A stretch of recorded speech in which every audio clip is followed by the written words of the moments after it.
Welcome to Concrete Keeping It Real. Today, we have a guest who I like to bring to you all, who is doing a lot for our community, who is not being spoken of enough. I like to say America's worst nightmare. Enoch St. Clair, what's good? What's up, family? What's good? What's good? Man, I thank you for coming to the show, man. I'm humbled, man. I appreciate you inviting me, having these conversations. That's what's up. Yeah, so the reason for me bringing you to the show is it's a lot of youth out here who are misguided, I like to say OGs are giving them wrong perspectives, but I want to say you're an OG in a lot of ways. People think OGs gotta run the show. OG is someone that's older, someone that's been through it, someone that has wisdom and knowledge. Right. And you have taken the game to a whole nother level. And through corporate America. And we're not even talking about trapping dopos. We're talking about, trapping in corporate America. Explain to the viewers what is your occupation, what is your degree, what do you major in right now? Oh, man. I mean, right now, I've been blessed, it's been about 16 years now. I have an accounting firm that's been thriving for 16 years, Miami Gardens, and that has allowed me, and also a good part of my staff, to branch into other things. Wow. You get what I'm saying? So a good amount of my staff has branched into, started their own businesses while still doing working with you. Right. So let me bring the viewers up to speed. You are a tax accountant that have an office in Miami Gardens. Gardens, right? You have an office in Orlando. Yeah. And you have an office in Georgia. Yeah, in Atlanta. So you have 3 branches. Yes. And how many employees are employed under you? I would say I have 22 people under me, but really they're all, 20 of them are independent contractors. Okay. So they work for themselves, but they work underneath my Your umbrella. umbrella. So you employ 22 different individuals. Yeah. That's taking care of 22 families. Yeah. Man, I can't say enough. That is like, that's why I started to say that you're America's most feared. Right. Meaning, when I say fear, they fear you. A black man, a successful black man. That's not out here running the streets, doing illegal activities. Right. And the reason why it's so dangerous and these things to the powers that be is because we influence each other. Right. And they know that. Right. And representation matters. Because if you see someone in your neighborhood that's doing something, you feel like I can do that too. Right. So as we grew up, it was hard for us to see people in prominent positions, businessmen, real estate moguls, just even in the music industry, everyone was underneath a white. You get what I'm saying? Talk to the viewers. Talk to the audience. It takes what we call disruptors. A disruptor is something that comes in and changes the game. Like how iPhone came in the game, how Uber came in the game. Metro PCS. They mess up. So we as black people, we came in and we disrupted the system, because now, even like, let's say, the music business, when it was all ran by white, certain individuals. Right. And then you have people like Master P who came up, then Master P. And what happens is it plants a seed. And Baby came. And Baby came. With cash Then money. Baby came. Then you see, there's other people that, had Rockefeller records. Yes. But then those also started to develop into, it birthed into other smaller ventures. Right. And when you see someone do that, if you see someone that looks like you doing something, you're like, damn. That's a kid. Yeah, I could do that too. And sometimes I feel like in our spaces, we think that when we look at somebody and we say, I want to be better, or I want to be like that, or I can do that too, it's almost like, you hating, or no, it's motivation. Right. You get what I'm saying? Right. So if me and you, we homeboys, and I see you doing something, and I was like, man, I congratulate you, but also too, it motivates me to want to do better. Like how they say iron sharpens iron. Man, listen. You get what I'm saying? You are one that sharper than me. When I look at you, brother, when I hold your hand and shake your hand, I appreciate it. Man, listen, I hold you in high esteem, man. You motivate me I to let me know it could be done. Yeah. So let's go back to your past. Okay. Who did you see? Because like you said, you didn't come from a place where you saw prominent individuals like us making moves. What changed little Enoch St. Clair who was running around in his household? Let's bring the audience up to speed of who you were. How many siblings do you have? I have 4 siblings. Four siblings. Well, I actually have 5 siblings. So Okay. I have 4 brothers and 1 sister that's outside of out of the marriage and whatever. So yeah, and we grew up mostly. Were you the youngest or were you oldest? Oh, I'm the middle child. You're I was the middle child. Okay. But I'm also the most. You know how the parent chooses the golden child. You get what I'm saying? So and not to say that my other brothers wasn't doing what they're doing. It's just that you know that you're as a parent you get to see which child is going to be the one that's more sensitive. So the background your parents come from, where do they come from? Oh, they're Haitian, Haitian American, Haitian, well, they're Haitian. First generation? First generation Haitian. Uh-huh. I'll be honest to be, just to be transparent. I came over here on a boat. So let's talk about that. Yeah, let's talk about because remember during So you were born in Haiti? No, I was born in Nassau. You were born in Bahamas? I was born in Bahamas during the Haitian migration of the 80s. Remember Let's talk about it. Let's talk. Listen, people need to know where you came from to understand this testimony. Yeah. So you were born in Bahamas. Okay. I was born in Nassau, Bahamas. I was born in a refugee camp. Refugee camp. Well, what happens is they had their own little home detention. Because remember, all the Haitians, in order to get to America, they had to go through Bahamas. You're a modern day Scarface. You're a modern day Scarface. In a sense. So, and it's funny because like if I my birth certificate, it only has my first name. There's no last name. Also, even though I was born in Bahamas, I'm still considered Haitian. Meaning, people don't understand that. If you were to commit a crime right now and get deported, you don't go to Bahamas. You go to Haiti. Although you were born in Bahamas. Correct. That's crazy. And even because though Bahamas don't accept you. Right. I was born on their soil, but it's still not. I'm still wasn't. They reject you. That's a Haitian. And that's their. Yeah, that's what it is. No. That's their. I'm gonna keep it real. Now that I'm older, I understand there's immigration rules and laws. Right. That's their immigration rules and laws. So we gotta respect that. Okay. You get what I'm saying? Because I'm still a proud Bahamian. I love the country. You get what I'm saying? No matter what happened in my past, I love the culture. I love going back to Bahamas. I love hanging out there. So it's one of the things where it's hard for me to feel that. So how old were you when you got this boat? I was a baby. I was a newborn. Newborn. So your My mom was being smuggled from Haiti to Bahamas, and then we made it here in the United States. So your mom took this courage. She was courageous. Yeah. She had courage to get on it. People don't understand. See the title. The waves go up to 20, 30 feet, and she's out in the water with you, little old you. Yeah, on this boat. And let me tell you something. I have a lot of respect for all of the Haitians that can take those trips. Yeah, man. Some don't make it. A lot of people don't make it. They think about it though, like you, for a chance at a better life, you really risk your life. Not for her, for you. For me, right? And then too, as a woman, you don't know what you're going into. You're on a boat with a whole bunch of people. You don't know. I don't know what my mom was going through during to come over here. You feel me? So I have a lot of respect for my mom. Man, listen, I have respect for people that take, just people don't understand. When you're on that boat, midnight, twilight hours, you don't see there's no light. You don't know where it's up, you don't know what's down, you don't know your side because it's pitch black in the middle of the sea. Pitch black, man. That is scary. Scary as shit. And they take these trips every day for the American dream. For real.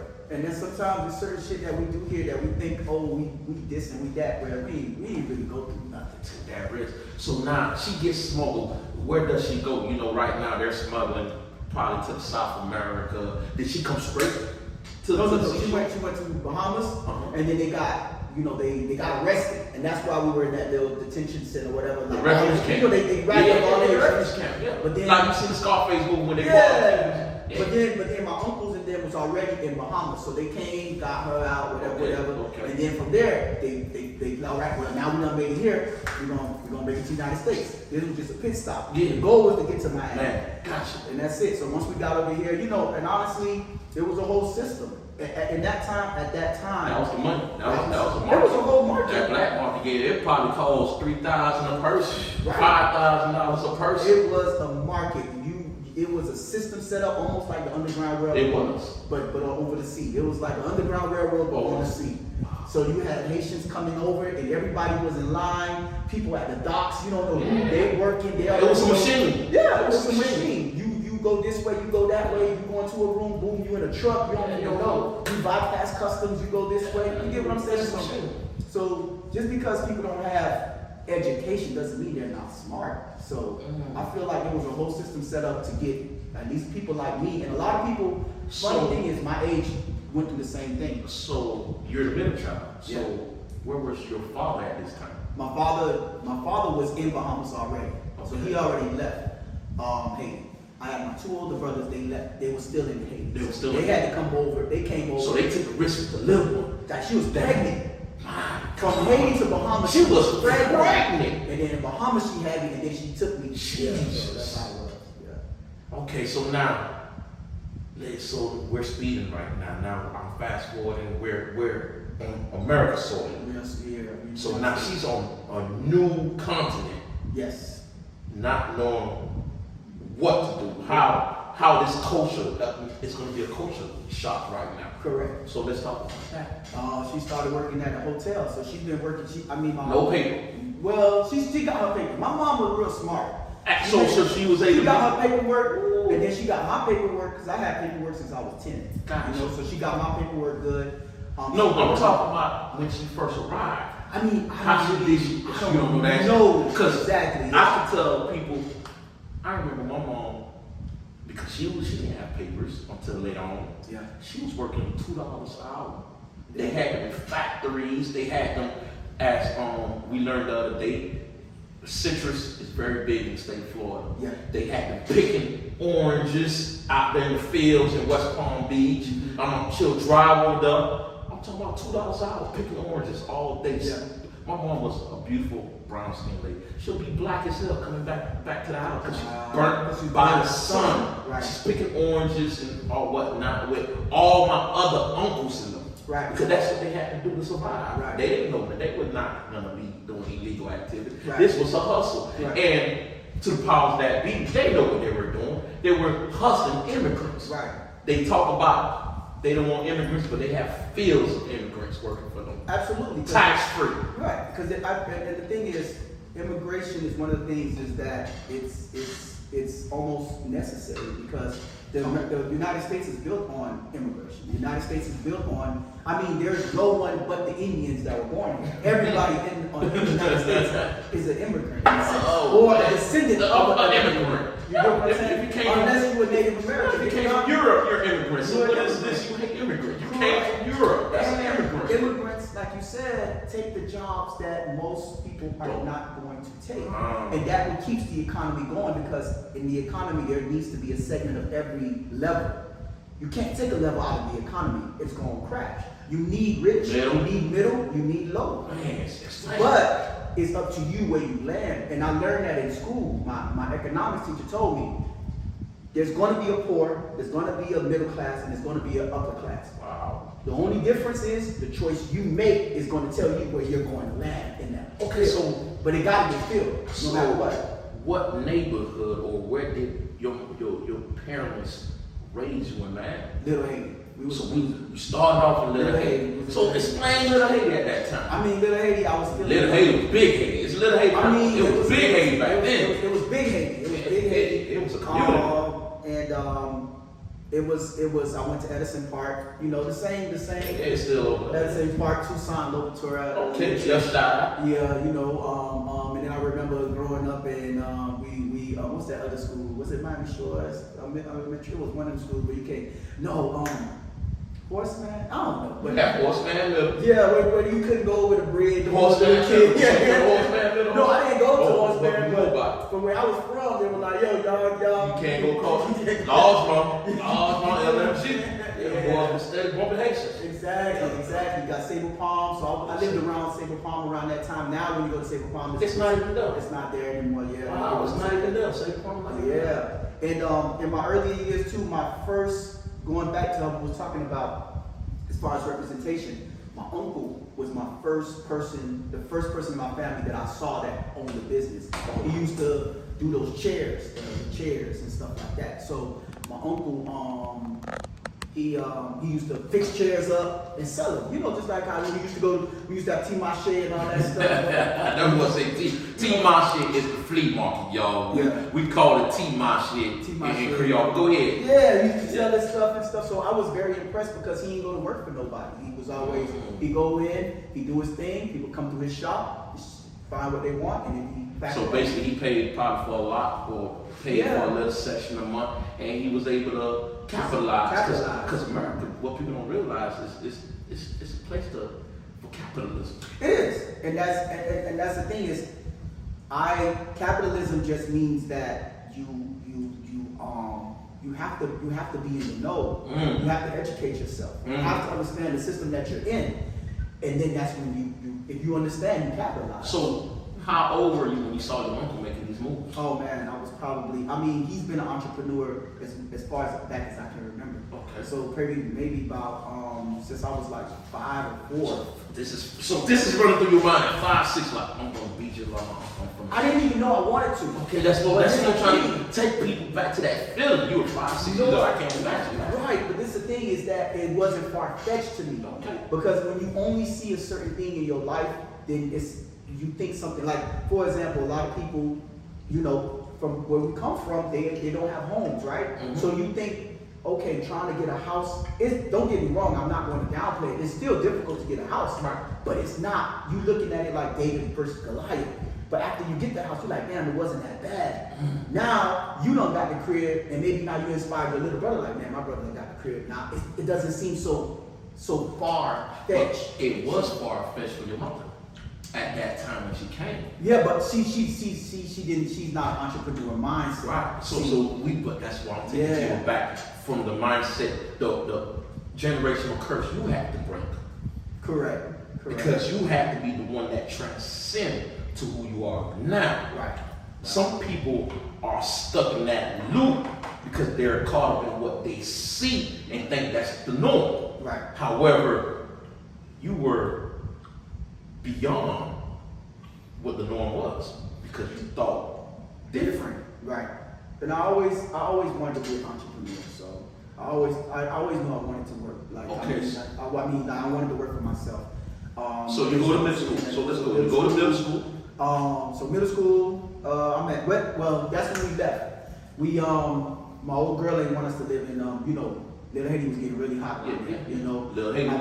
Little Haiti. I believe that was around the times where you have, and this is, Miami history, where you have SAP versus. SAP is open. It was wild around the time. Haitians, and a lot of Haitians was like, hey, we either got to get out of this or we're gonna get caught up in crossfire. Right. So my old girl moved us to North Miami, which became Little Haiti number 2.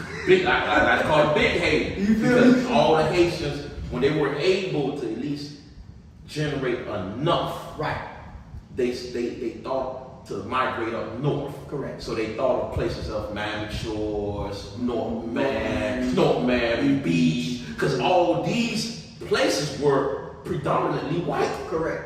And then that's when you had white flight.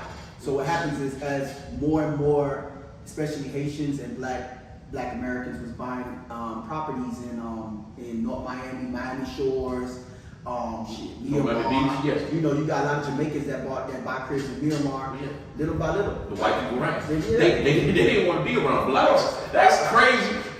To think about it, that's what happened. That's what a lot of these white people were like, we're not. We don't want to be around Haitian. We don't want to be, exactly. Especially we had this connotation of cat eating Haitian, dirty Haitian. So, know, they In gave the us the 80s, connotation. and in the 80s, bro, I mean, you know it, everyone knows Haitian was not as popular as it is now. Like, you know what, data Haitian, data scammer, gay did, la la la. No. Back then, It was frowned upon to be a Haitian. Correct. You had Haitians did not even want to admit they were Haitians. Correct. That's crazy. Yeah, because it was frowned upon, you know.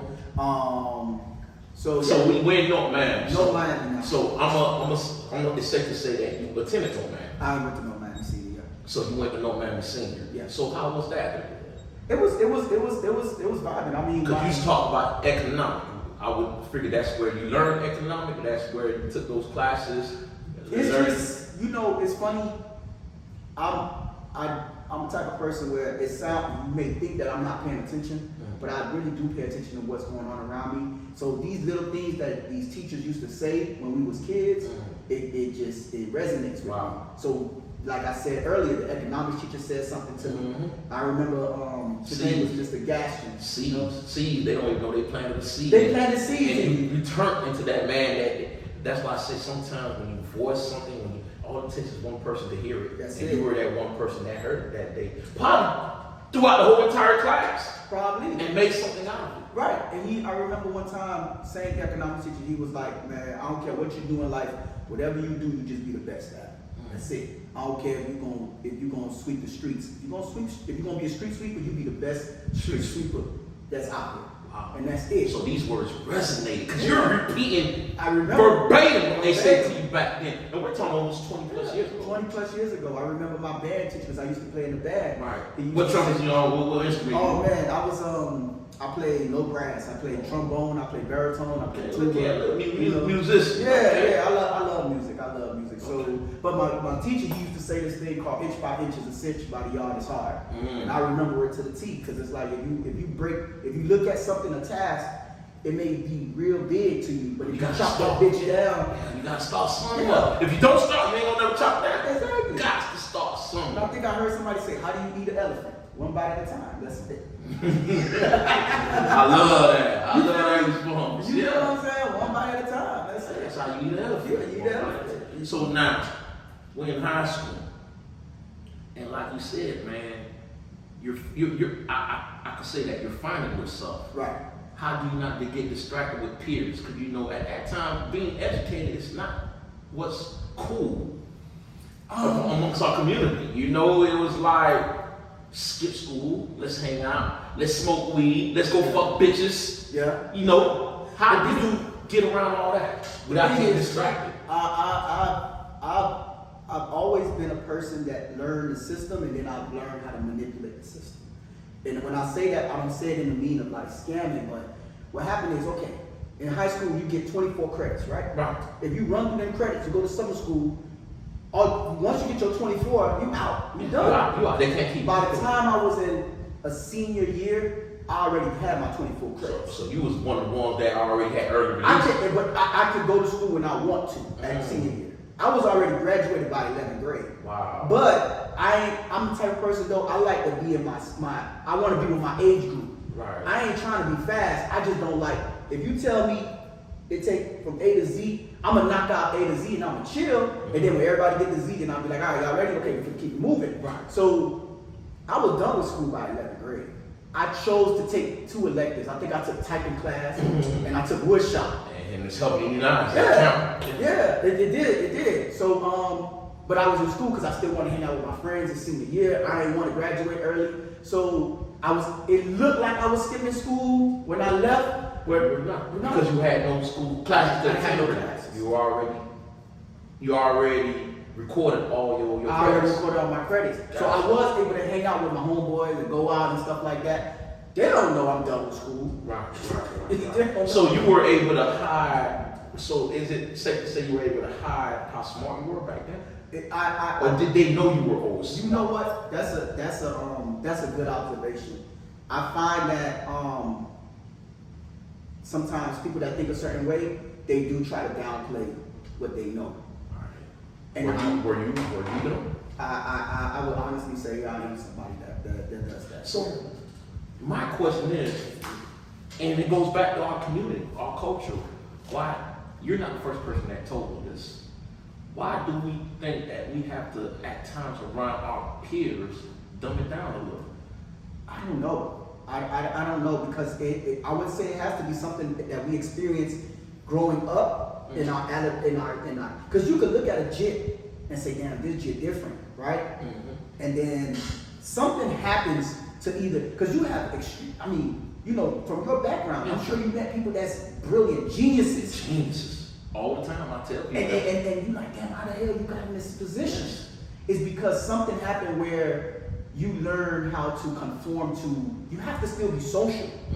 You get what I'm saying? Because back then, being a nerd is not cool. That's what I'm trying to, that's what I call it concrete, keeping it real. Yeah, so it's not cool. It's not cool, but also too, it's cool now as we're at the age we are now because we learn, we know who we are, we know who we truly want to be. But back then, we're confident in who we are. Yeah, we're trying to find ourselves, trying to be accepted. Yeah, stuff. Of course, let's go. Of course, and you know, one of my favorite fictional characters is what's his name? The dude that like to kill people, Dexter. Dexter.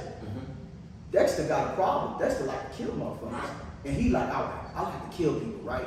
I can't stop it. So what I'm gonna do, I'm gonna figure out how can I fit into society and still kill people at the same time. Yeah. So he kills murderers and so that way it's like, shit, I'm gonna kill a murderer. Nobody gives a fuck about him. I still get my itch scratched. Yeah, I'm gonna get rid of all the bad people. And then I'm gonna work and sit next to you. You wouldn't even know who the fuck I am. And be part of society. And still be a part of society. So that's the thing. I like Dexter because he's learned how to. I mean, it's a fictional character. You know, niggas ain't going like that killing motherfuckers. But still, you learn how to. You have to learn how to survive in society. Because at the end of the day, it's still survival. You get what I'm saying? Right. You can still be smart as fuck, but you still have to survive in this world. That doesn't make, being smart doesn't make you successful. Being able to adapt in your situation, being able to learn where you are and figure it out. You get what I'm saying? And you know what I like to call that too sometimes? Because I like to say, you can be book smart, but if you don't have common sense, right? You know, because I know a lot of people, they book smart, they educate, but they don't common sense seems to leave they thought like. Correct. You don't have common sense, but you could verbatim tell me what's on page 26 or page 20 or no higher education. But your common sense is out the way. You're not sociable. You're not relatable. It's like you come off as a snark. Correct. Right. So I had to like, and even these little things, like I would question things like my old girl. You know, growing up, you know, Haitians, we be, you know, especially the first generation Haitians, save. I grew up like that. I'm still like that. I'm still I save a lot. I'm very conservative. But also, I was like, okay, Mom, you saving for what? What we saving for? That's dead money.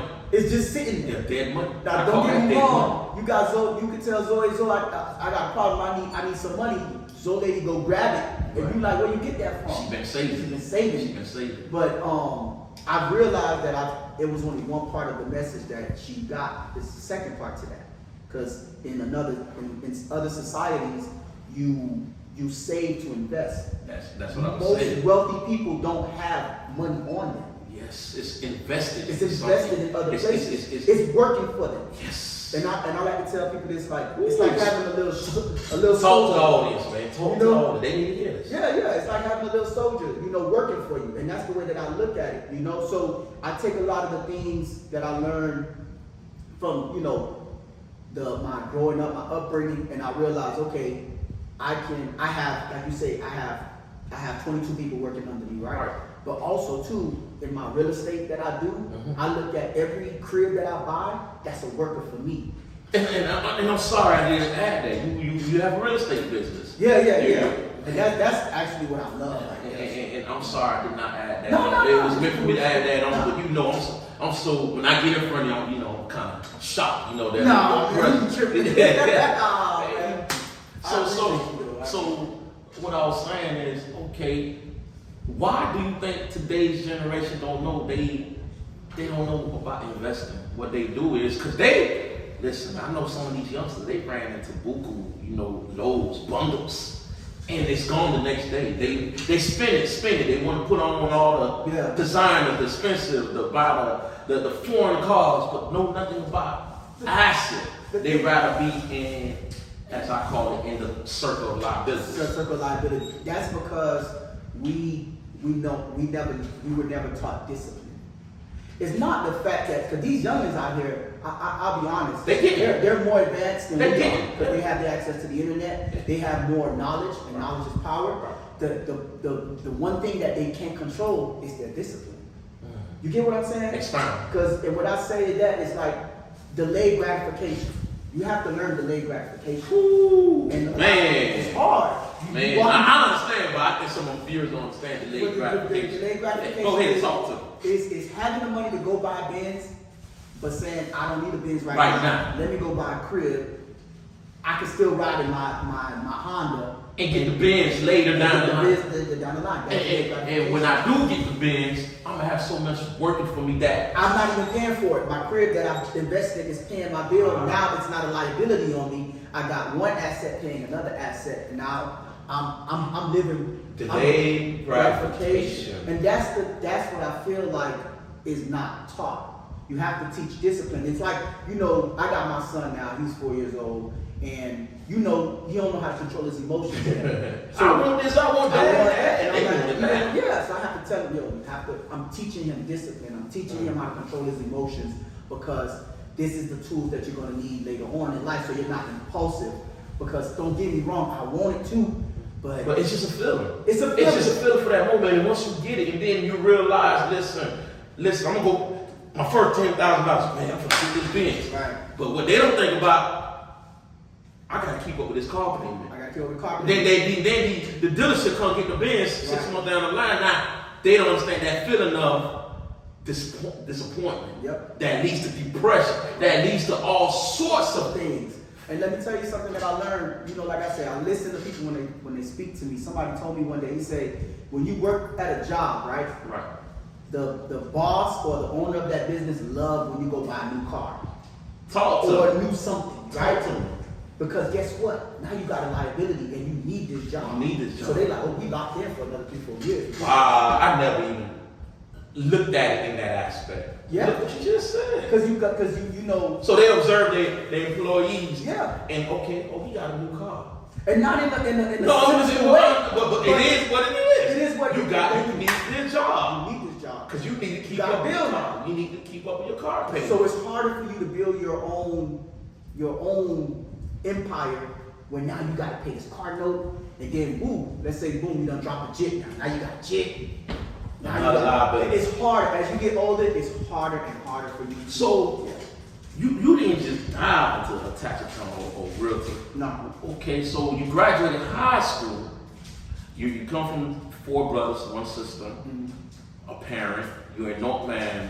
What school did you go to after graduating high school? Because some people, when they graduate high school, it just shut down. What was college? I went to Broward College. You went to Broward? It was BCC at the time, Broward Community College. It wasn't a college yet. Community college. It was community college at the time. So, Miami-Dade was also a community college. It was NBCC at the time too. So now it's NBC and we got BC right now. So I'm gonna just bet on myself with this. It ain't like you inherit no money.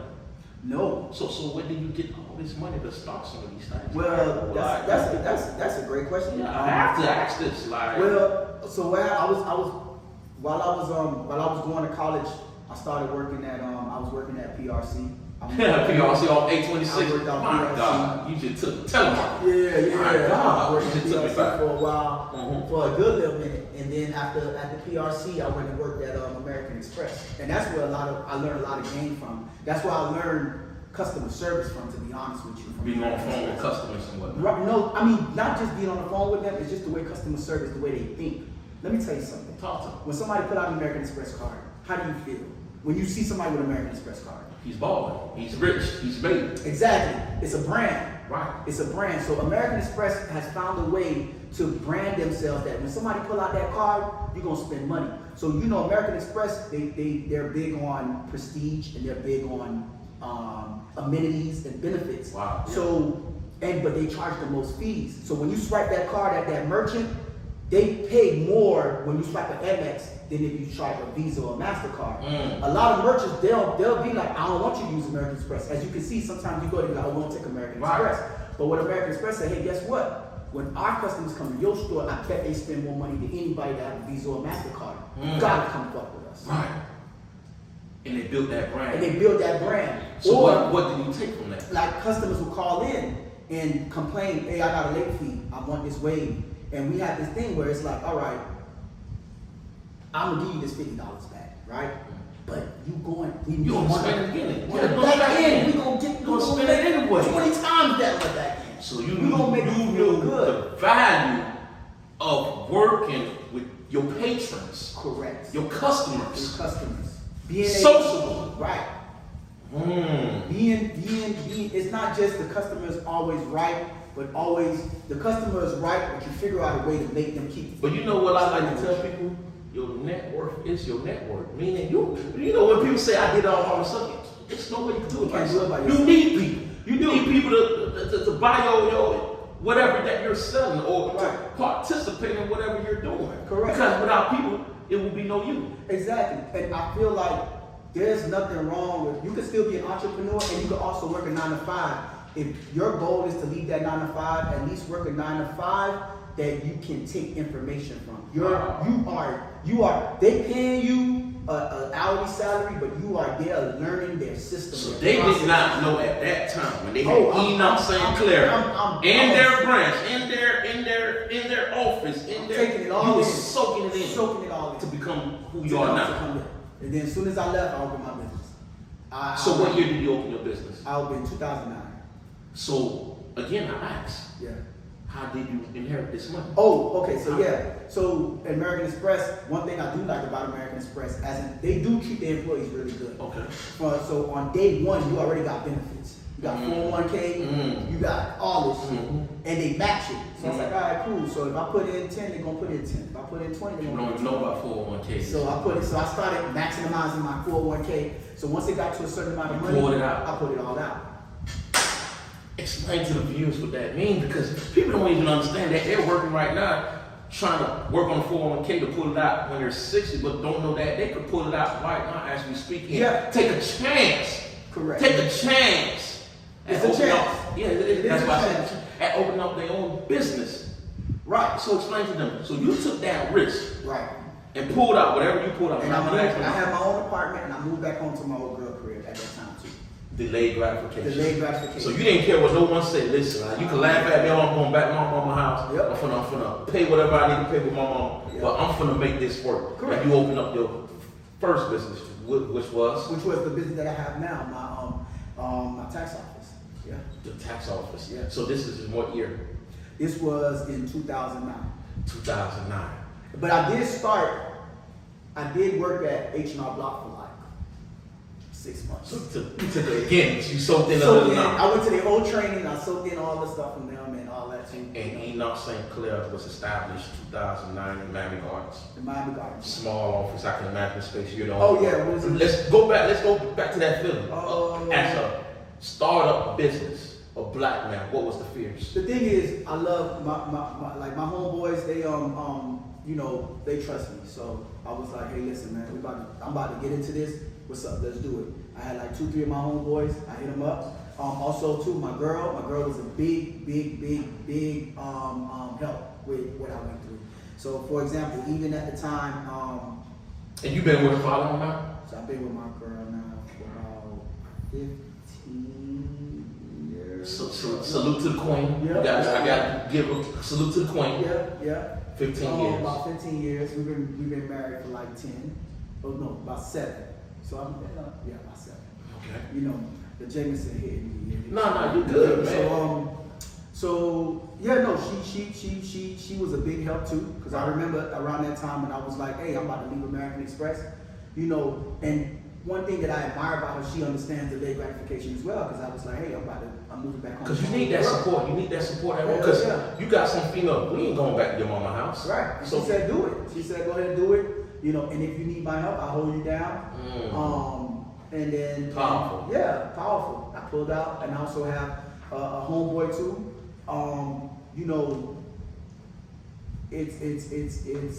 It's also, I believe in pulling people up as well. Right. So I have a homeboy that also has been a big investor into a lot of things that I've done too. A silent partner? In a sense, yeah, we can say that. And yeah, so he you know, you get people that believe in you. Right. You make sure your face clean, so that way when you're making those moves, you Listen, make sure everybody no matter who I talk to, they have great things to. Because remember when I first met you, what did I tell you? When we first said, I'm like, you eat? I said, man, listen, I've heard amazing things about you. You come to find out it's a small world because we knew the same people. We know the same people. But it was already referring to you. They were like, man, listen, if you need anyone to help you with your property, whatever, because you know I myself am a first-time home buyer, and I'm diving into the real estate. Absolutely. So they were like, I like to talk to Enoch, and to hear all the great things that I hear about you. You don't see people rave the way they rave about you. I appreciate that, man. I really do want, like, I do try to help a lot of, especially the youngins out here, like, especially street dudes. Right. I do have a soft spot for them because these dudes out here, they know what to do. They know how to make money. They do. They just don't. It's like you have this energy, right? You just gotta learn how to control that energy in other spaces. And then also too is a lack of confidence and also too a lack of knowledge. But one thing I've noticed, like I got a couple dudes that I've transitioned, that I'm proud to say that I've transitioned from the street and now they're real estate moguls. Like them niggas own like 20 cribs now. And I'm like, right. They done took your gym and like, And I was like, but their first crib, I remember, you know, you got dudes out here where, you know, that you'll say, hey, let's go up the road or this and that. And they'll be like, all right, let's do it. But you say, let's go buy a crib. They're like, nah, I don't know. So they'll take a chance at knowing the consequence could be 30, 40 years with this road trip. You know, when we say take a road, we talking about, we know what we're talking about. Right. You know, let's go get this money, but we talking about trafficking. Correct. But they'll take a risk to go traffic, to go get this money out of state, whatever they're going to do. Right. But won't take a risk buying a home or property or investing in a business. Well, why is that thought process? Let me tell you why. Because you growing up, you see that dude in your neighborhood go up the road, come back with a whole bunch of bread, take care of everybody. He made it back home. Right. Representation matters. This is what you see. I can do it too. But if I say, hey, I done went and bought this crib, and now they see you, damn, I can do it too. It's the same thing. Yeah. Because that's the difference. They see somebody in the neighborhood go out there, do what they need to do, come back, they taking care of everybody. Mom, hey, mommy, here you go, put this in your pocket. Hey, they take care of it. That's what you see. So you don't really see the consequence of it. Yeah, you might hear a couple dudes get. But you don't see it. You don't see the consequence. You don't see the consequence of it. But you don't really see a dude. And then certain dudes, they get out the hood and they leave and they don't show the other dudes like, hey, I was able to do it this way. You could do it too. So that same representation thing, it's just the same thing. It's what they see. It's what they know. When you listen to the music, they're telling you what they see every day. Niggas ain't talking about, oh, I'm buying that. But now they're talking about investing because they see it now. It's more. But in our day, rap music. Yeah, because Rick Ross, I can say he's a mogul that talks about buying chicken wings and all that. Right. Yeah, he's telling you about it. He's telling you. He's telling 2 Chainz, they're telling you now. And that's important to hear that because now as a youth, you know I can do it too. So that's why I have this platform, Concrete Keeping It Real. And I wanted to let the viewers know that you, an ordinary individual, did extraordinary things. Appreciate it, yeah. Coming from a refuge camp in Bahamas. Born in Bahamas. Yeah. Now you were able to, how does it feel to bring all this back to your mother? God bless the dead. Yeah. She just passed. Appreciate it. Last Yeah. year. My old girl, she a tough cookie, y'all. Right. You know, and a lot of times, like I said, there's people that's smart and you don't know they smart. A lot of the decisions I made, I come back to the old girl. Hey, mom, I'm thinking about doing this. What do you think? Da, da, da, da, da, So da, she da. was the catalyst. She could tell me, oh, da da da, what you think about this. You know, she still have her mindset. But I still take it. I put it in my head what she say, and I consider what she says, and then I make a decision from there. But at times, man, I have hard decisions to make. I go home and I'll be like, hey, mom, what you think about this? I'm thinking about doing this, da da da da da, just to see what she has to say. Right. You know, because my mom bought a house. can't speak, I mean, she learned a little bit of English, but she done bought a crib. Mhm. My mom learned how to maneuver in this world. Like you said, she came to the United States. You in a foreign country, you don't know anybody. That's why I give it up. Any refugee or immigrant that come over here, I don't care. It don't matter what your nationality is. You come over here in a foreign land, you don't know the country, but you learn how to move in it. That's powerful. That's powerful. You gotta learn how to move. You don't gotta be super smart. You just gotta learn how to maneuver. And they excel a lot. And they excel. My old girl bought 2 cribs, and that's, like she was able to do that. Right. And she was a housekeeper for 30 years. Housekeeping, got 2 houses. Got 2 houses in her lifetime. And God bless the dead. I know Yeah. she passed away. Yeah. I know that was something you had. I dealt with that, and I know you dealt with that. Yeah. So how did you take that? How when you lost a cornerstone in your life? It's one of those things. It's hard to accept. Right. Because she's just so, anybody who has You feel like they be immortal. Like they would never leave you. They would never, they'll never go immortalized. anywhere. And they so tough. Like an old girl was just a short little lady, but she was tough as nails. So it's one of those things. It was hard. The death part wasn't hard. I'll be real. Talk to Is when you see somebody that's so powerful, that's in your eyes, when they start, that's the hardest part. Wow. It's that time before they actually pass. You see them, they're not the one that you knew they were. Correct. They're deteriorating. They don't even look like somebody you know. Right. Yeah. My mother suffered from dementia, sundown, and Alzheimer's. And for people that don't know what that is sundowning is when the sun go down, they become violent, they run out the house, no one can hold them down. Yeah. Alzheimer's and dementia, as you know, mess with their memory. Right. I remember calling her from jail. She didn't even know who I was. I'm like, Mom, it's me. She like, I don't know who you is. I'm like, Jesus. Yeah. My mom is your son. Then it was times she just thought I was a whole nother individual. Yeah. So these things did affect them. You see someone so powerful deteriorating. And then I didn't get to see my mom for the past 6 years because of my incarceration. Yeah. And when I finally saw her, it sounds harsh, but what you just said, I'm happy that she did pass away. Yeah. Because I don't know how I would have taken it if I came home to that. Right. Because it was not the woman I knew.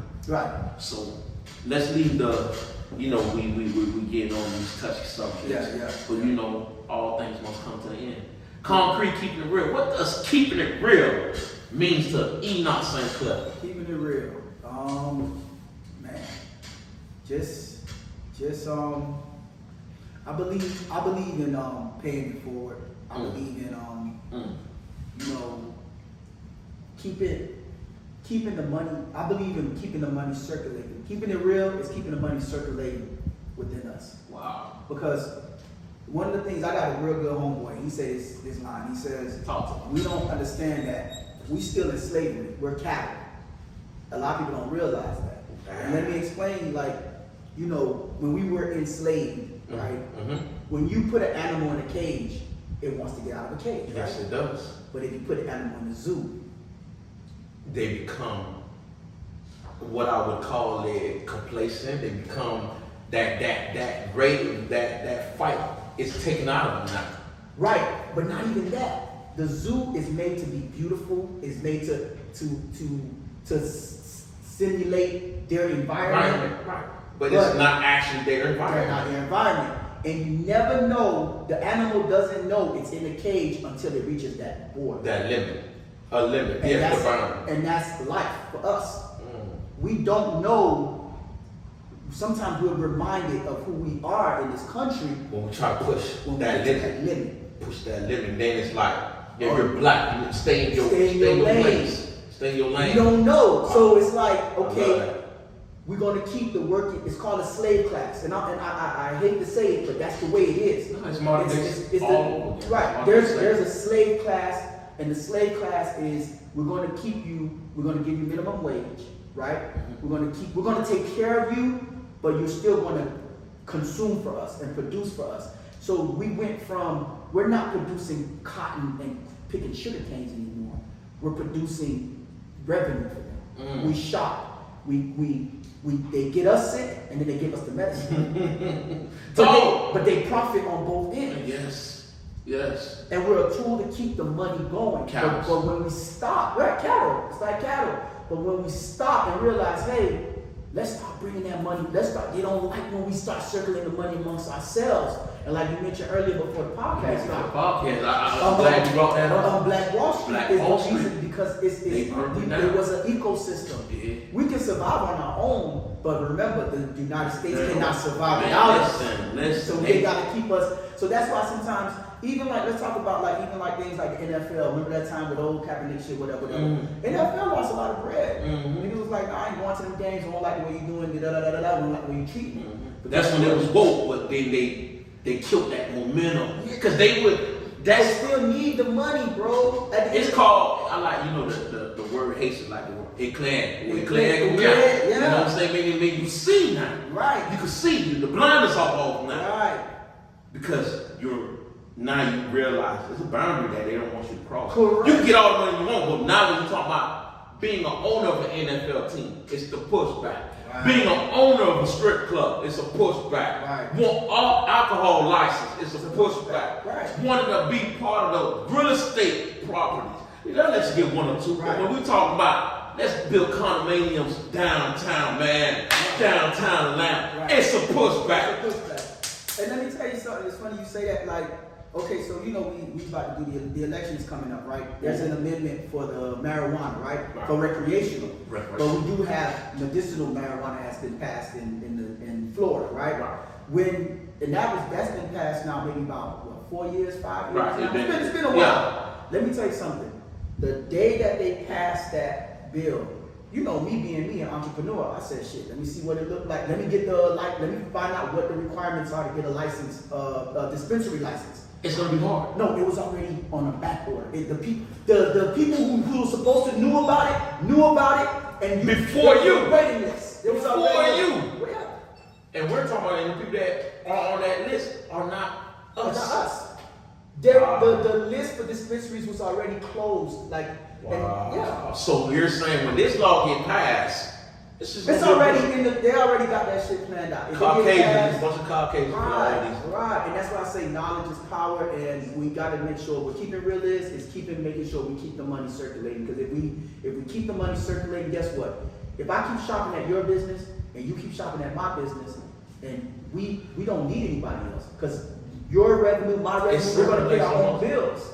Man, so you get what I'm saying? Listen. Y'all just got nothing but gems from this great man right here. Keeping it real. Keep the money circulating amongst us, man. That's it. It's easy. You out here wanting to support other brands when you could just go support your homie business that just started. You rather promote other brands that have nothing that care less about you. We're talking about designers that are making merchandise for $2 and you're paying $300-400 to a man that you don't even know, that's not even going to push it back to you. When you could just circulate it to your homeboy or your family or someone within your community, that's going to give it right back to you. Yeah. So let's keep it within our community. And we're going to end it like that. Okay. Appreciate it, sir. Well, man. That could have went on forever. Yeah.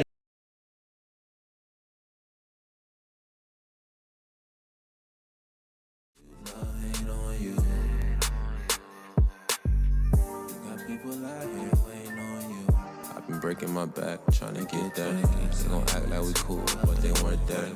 I was dealing with it all on my own. Breaking my back, trying to get that. They gon' act like we cool, but they weren't that. I was dealing with it all on my own.